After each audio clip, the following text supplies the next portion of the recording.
नमस्ते दोस्तों, एक नई स्टोरी के साथ धीरज की वाणी आज फिर आपके सामने पेश है।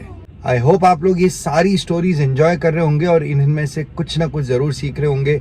और भैया, मैं जब इन मटेरियल को ढूंढ रहा हूँ और कंटेंट को तैयार कर रहा हूँ तो मेरे को भी काफी कुछ सीखने को मिल रहा है। मैं भी अपनी लाइफ में जो जरूरी चेंजेस है वो लाने की कोशिश कर रहा हूँ। तो आई होप आप लोग भी इन स्टोरी से मोटिवेट हो रहे होंगे और अपनी लाइफ में जरूरी चेंजेस लेके आ रहे होंगे। तो ये कहानी है एक बुद्धिमान राजा की। एक बहुत ही बुद्धिमान राजा था और उसका राज्य बहुत बड़ा था, साम्राज्य बहुत बड़ा था और उसमें प्रजा भी बड़ी खुशहाल थी। पर वो राजा बूढ़ा हो रहा था और अब उसे लग रहा था कि वो कभी भी उसका अंत समय आ सकता है। तो उसको अपने जाने से पहले इस प्रजा के लिए, अपनी प्यारी प्रजा के लिए एक बुद्धिमान राजा ढूंढना था। वैसे तो नियम ये कहते हैं कि राजा का जो बड़ा बेटा है वही अगला राजा बने, लेकिन राजा नहीं चाहता था कि इसी तरह का कुछ हो, चाहे वो लायक हो या ना हो, ऐसे राजा ना बनाया जाए। तो उसे अपने 3 बेटों में से एक लायक बेटा ढूंढना था जो कि राजा बन सके या अपना उत्तराधिकारी चुनना था। तो उस राजा ने अपने तीनों बेटों की परीक्षा लेने की सोची।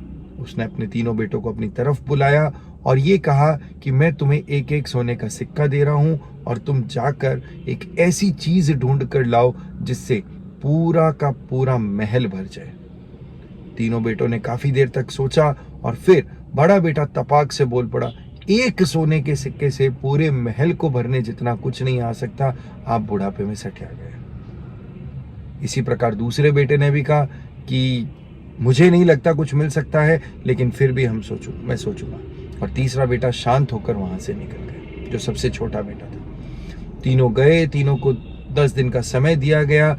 पहले बेटे ने उस सोने के सिक्के को 3 दिन तक रखा अपने पास। बाद में लगा कि पिताजी तो सठिया गए हैं, ऐसा कुछ भी नहीं मिलेगा, और सारा का सारा सिक्के से मिलने वाला धन जो भी उसे प्राप्त हो सकता था वो उसने शराब और जुए में खर्च कर दिया। जुए से पैसा भी कमाया, गंवाया भी, सब कुछ करके खत्म कर दिया। उसे कुछ नहीं मिला। दूसरे वाले बेटे को लगा कि सोने के सिक्का है, इससे ऐसी चीज लानी जिससे पूरा महल भर जाए।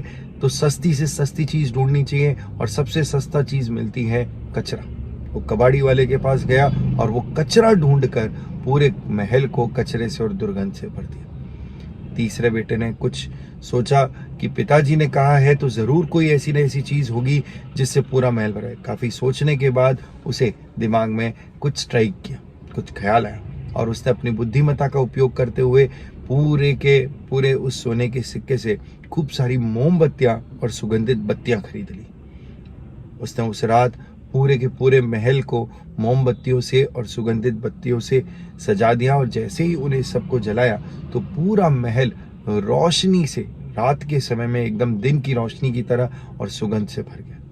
तब जाकर राजा को संतुष्टि हुई और उन्हें पता चल गया कि उनका अगला उत्तराधिकारी कौन होगा। तो बेटा, कभी भी किसी भी चीज के लिए पैसे की कमी नहीं होती है, केवल और केवल बुद्धिमत्ता की आवश्यकता होती है। अगर आप अपने दिमाग का उपयोग करेंगे और अपनी बुद्धिमानी को यूज करेंगे तो आप कम पैसे से भी वो चीज प्राप्त कर सकते हैं जो करना चाहते हैं।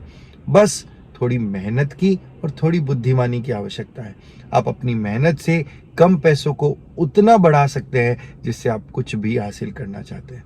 हासिल करने के लिए सोचना बड़ा आसान काम है।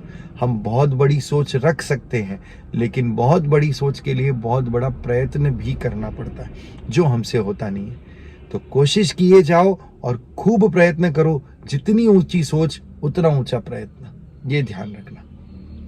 ये थी आज की धीरज की वाणी। Okay, bye bye, take care, नमस्ते, ध्यान रखिएगा।